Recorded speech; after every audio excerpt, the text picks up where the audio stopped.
बिस्मिल्लाहिर्रहमानिर्रहीम। नाज़रीन किराम अस्सलामु अलैकुम वरहमतुल्लाहि वबरकातुहू। आज इस इतवार की ख़ुसूसी महफ़िल सवाल जवाब की नशिस्त में आप हज़रात का खैर मक़दम है। हम फिर हाज़िर हुए हैं आपके सवालात के जवाब लेकर के। ये हमारा सवालात जवाबात का सेशन 127वां है। आज जो सवालात हैं वो कुछ इस तरह है। नंबर 1, सफ़ा मरवा कमेंट। सलाम के बाद कहते हैं हज़रत एक मसला मालूम करना है। ताया का इंतकाल हो गया है और वो गैर शादीशुदा थे। उनके वारिसीन में कोई भी नहीं है, सिर्फ 2 भतीजे और 2 भतीजियाँ हैं। तो क्या उनको विरासत मिलेगी? अगर मिलेगी तो तकसीम कैसे करेंगे? बराए करम जवाब मरहमत फरमा दें, अल्लाह आपको जज़ाए खैर दे। अगर आगे पीछे कोई वारिस नहीं है, सिर्फ भतीजे और भतीजियाँ हैं, तो भतीजियों को तो हिस्सा नहीं मिलेगा, वो वारिस नहीं बनेंगे सूरत में। भतीजे चूँकि मौजूद हैं तो 2 भतीजे जो हैं ये अपने ताया के कुल माल के बराबर बराबर वारिस हो जाएंगे, यानी आधा आधा माल उनको मिल जाएगा। ये उनके कर्ज़े और कफन दफन वगैरह ख़र्चों के बाद, अगर कोई वसीयत की है तो वसीयत 1/3 से पूरी करने के बाद बाकी सारा माल 2 भतीजों के दरमियान आधा आधा तकसीम हो जाएगा। मुहियुद्दीन साहब कहते, इन्होंने एक ऑडियो में मगरिब में अज़ान और नमाज के दरमियान ताख़ीर करने के मुताल्लिक़ सवाल किया है। इन्होंने कहा है कि आधा मिनट जो है अज़ान के बाद नमाज के लिए, मगरिब की नमाज के लिए ताख़ीर की जाती है। 4 मिनट जब रह जाते हैं तब अज़ान शुरू होती है। तो इस तरह 3.5 मिनट में उनकी अज़ान हो गई तो आधा मिनट ताख़ीर करते हैं। ये इनके सवाल इन्होंने ऑडियो में किया है। तो ये आधा मिनट ताख़ीर, भाई आधा मिनट, ये आपके सवाल का कुछ मंशा समझ में नहीं आया। आपने जो ऑडियो भेजी है मैंने कई बार सुनी कि आधा मिनट ताख़ीर तो कोई ताख़ीर ही नहीं है, इसलिए कि अज़ान के बाद जब मुअज़्ज़िन साहब वहाँ से चलेंगे और इमाम साहब मुसल्ले पर आएंगे और इतने ही में आधा मिनट गुजर जाएगा। ऐसा तो नहीं है कि जहाँ से अज़ान हो रही वहीं से तकबीर कहना शुरू कर देंगे और अज़ान के फ़ौरन बाद बड़ी सुरत के साथ। तो ये आधा मिनट ताख़ीर का क्या माना है? अलबत्ता मसले की बात यह है कि अज़ान और मगरिब की नमाज, मगरिब की अज़ान और मगरिब की नमाज के दरमियान जो ताख़ीर है, ये ताख़ीर का एक मुस्तहब दर्जा है कि कितनी ताख़ीर होनी चाहिए। इमाम हनीफ़ा रहमतुल्लाह अलैह के नज़दीक 1 बड़ी आयत या 3 छोटी आयतों के बराबर ताख़ीर इतनी काफ़ी है। इस तरीके से कि इधर अज़ान हुई, इधर जो है दरूद शरीफ पढ़ी गई, दुआ पढ़ी गई, अज़ान के बाद वाली दुआ पढ़ेंगे और उसके बाद जमात में शुरू हो जाएगी। लेकिन अगर कोई शख्स इतनी ताख़ीर कर दे कि उसमें 2 रकात का वक्फ़ा हो जाए कम अज़ कम, तो अज़ान व इक़ामत के दरमियान 2 रकात के बराबर या उससे कम वक्फ़ा हो तो भी बिला कराहत जायज़ है, लेकिन जो है मुस्तहब के ख़िलाफ़ होगा।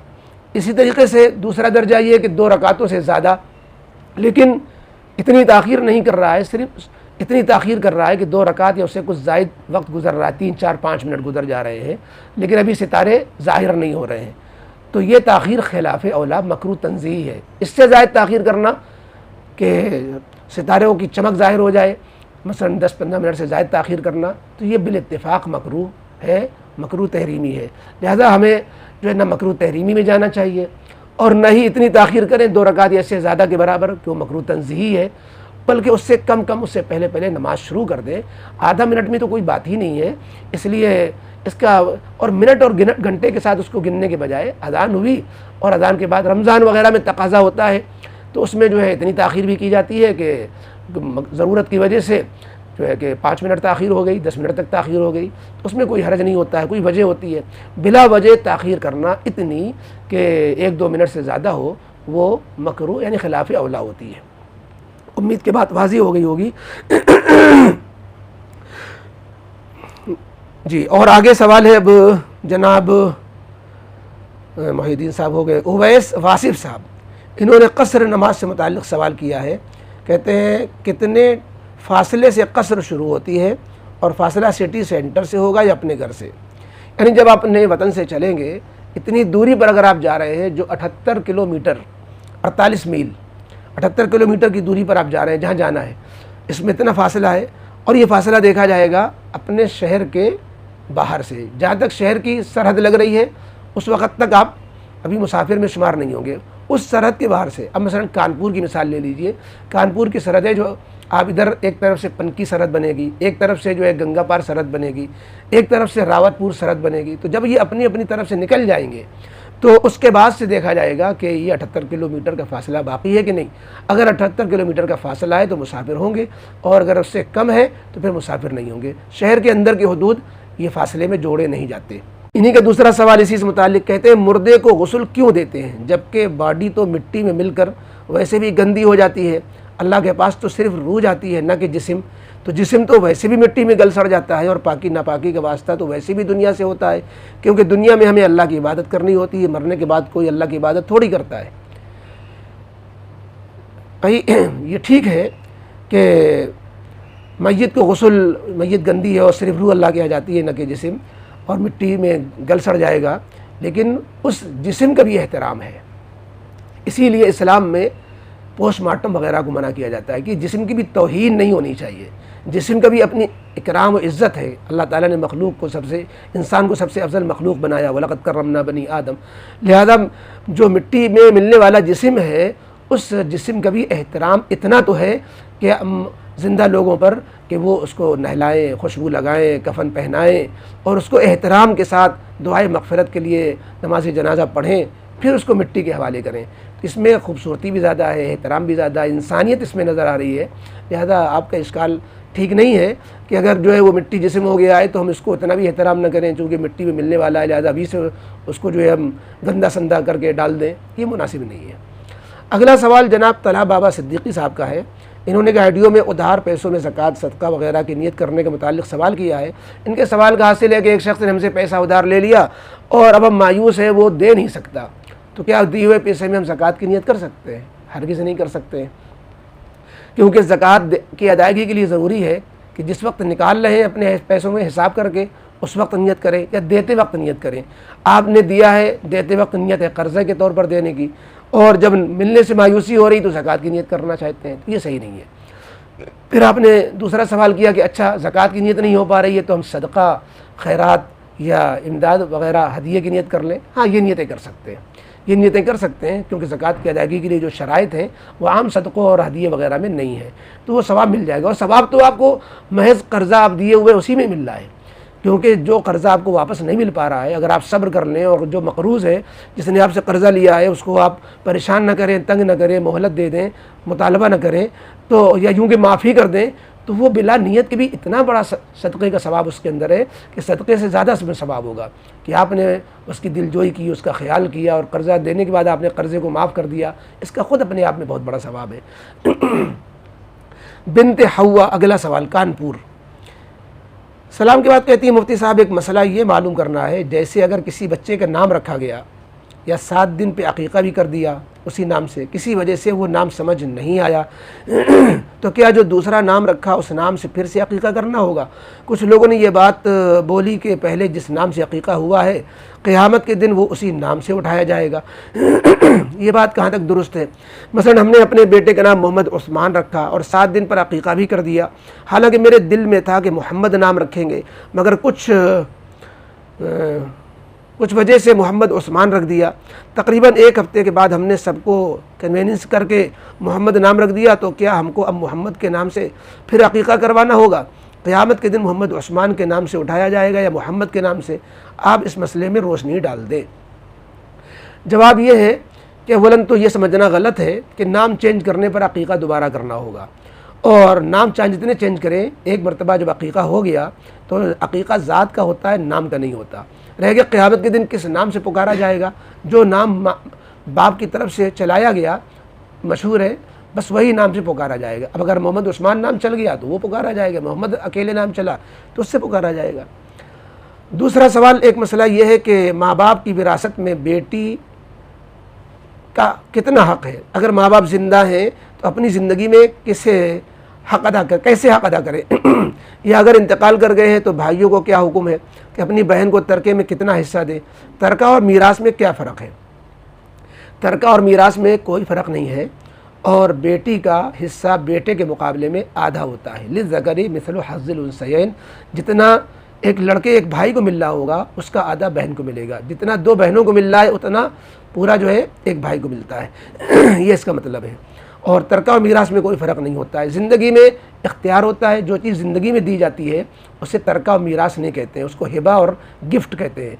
और मरने वाला जो छोड़ जाता है और उसको फिर बांटा जाता है शरीयत के हिसाब से, उसको तरका और मीरास कहा जाता है। तीसरा सवाल, एक बात ये भी मालूम करनी थी कि जैसे बहुत सी ख़वातीन छोटे बच्चों का पेशाब पखाना वाश बेसन में धुला देती हैं, तो क्या ये दुरुस्त है? जज़ाकल्लाह। तबाही कराहत अगर होती हो लोगों को तो फिर ये ऐसा नहीं करना चाहिए। यानी जो लोग और घर में मेंबर हैं उन्हें ये थोड़ी कराहियत हो रही है इस तरह पेशाब पखाना बेसन धुलाने में, तो थोड़ा परहेज़ कर ले। लेकिन घर वालों को भी चाहिए कि अगर वो वाश बेसन में किसी ने धुला दिया, उसके बाद वाश बेसन को भी वाश कर दिया गया, तो अब क्या परेशानी है? हम खुद भी तो इस्तिंजा वगैरह करते हैं, धुल लेते हैं, तो फिर अपने को पाक समझते हैं कि नहीं पाक समझते हैं, तो वाश बेसन भी पाक साफ़ हो जाता है। लिहाजा अगर कोई बच्चे को धुला दिया जाए तो उसमें कोई हरज की बात नहीं है। बाकी ये कि आदत ना बनाए तो अच्छा है। जनाब सैयद सैब भुवनेश्वर से पूछते हैं, अगर मैं सफ़र में रहूं और मुझे याद ना आए कसर और मैं वैसे 2 रकात पढ़ लूँ ज़ुहर का, तो क्या नमाज हो जाएगी? और अगर मैं कसर लफ्ज़ भूल जाऊँ तो क्या मेरी नमाज हो जाएगी? जी बिल्कुल हो जाएगी। मुसाफिर जो 2 रकात नमाज पढ़ रहा है कसर की नीयत से, कसर का लफ्ज़ बोले या भूले, दोनों हालतों में नमाज हो जाती है। आपने 2 ही पढ़ी है ना, और कसर वाली पढ़ी है, तो और आपके दिल में भी यही है कि मुसाफिर है, मुसाफिर वाली पढ़ रहे हैं, ज़बान से कहने न कहने का फ़र्क नहीं पड़ता।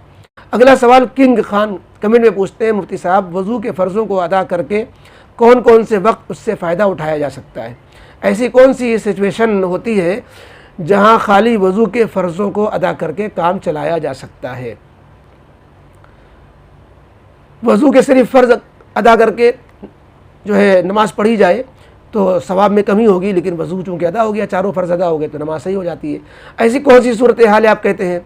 बाद दफ़ा वक्त तंग है, आपने घड़ी देखी और देखा कि अभी बस फजर का वक्त ख़त्म होने में 4-5 मिनट बाकी हैं। अब आप बहुत ज़्यादा एहतिमाम के साथ वज़ू करेंगे तो उसी में 3 मिनट हो जाएंगे, ऐसा ना हो कि नमाज़ क़ज़ा हो जाए।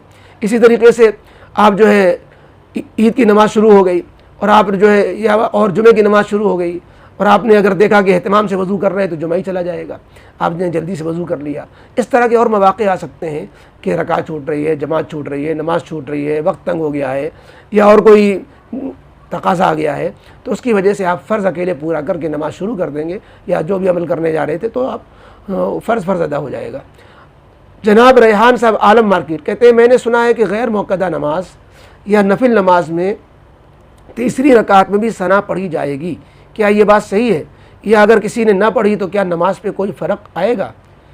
ना पढ़े तो नमाज में फ़र्क तो नहीं आएगा, लेकिन जितनी भी नफिल नमाज़ें हैं, गैर मुअक्कदा जितनी भी सुन्नतें हैं, गैर मुअक्कदा नमाज़ें हैं, उनमें 2 रकात पर बैठने पर अत्तहियात के बाद दरूद शरीफ और मुकम्मल सलाम फेरने तक जो पढ़ा जाता है वो सब पढ़ना चाहिए। सलाम नहीं फेर रहे हैं आप, उसी पर आगे 2 रकात और मिला रहे हैं, तो उससे पहले सना भी पढ़ लेना चाहिए। ये मसला लोगों को आम तौर पर नहीं मालूम है, इसलिए चौंकते हैं कि हम तीसरी रकात में सना पढ़ रहे हैं और दूसरी रकात में अत्तहियात में बैठ के जो है, हालांकि उसमें तो सजदे से वाजिब हो जाता है, भूले से कोई दरूद शरीफ पढ़ ले। तो मसला वाकई यही है कि जो सुन्नत गैर मुअक्कदा नफिल नमाज़ें हैं उनमें 2 रकात में बैठ के अत्तहियात के बाद भी कुछ पढ़ना चाहिए और साथ ही साथ जो है सना भी तीसरी रकात में पढ़ लेना चाहिए। कोई हरज नहीं होगा, बल्कि अफजल होगा। छूट जाने से अलबत्ता कोई गुनाह भी नहीं है। अबू सईद आज़मी साहब मुंबई से हैं, कहते हैं बात सलाम अर्ज़ है कि बड़े जानवर की कुर्बानी में 7 हिस्से होते हैं, क्या ये हदीस से साबित है? नीज़ ये मसला भी दरियाफ़्त तलब है कि अगर 7 हिस्सों में किसी ने गुज़िश्ता साल की क़ज़ा की नियत की हो तो सब की कुर्बानी दुरुस्त होगी या नहीं? जवाब ये है कि हदीस पाक में बड़े जानवरों की, जिसमें गाय, बैल, भैंस और जो है ऊँट वग़ैरह में 7 हिस्सों का जिक्र हदीस पाक में मिलता है। बदाउस सनाइन भी हदीस है, इलाउस सुनन में भी है और हिदाया वग़ैरह में भी है।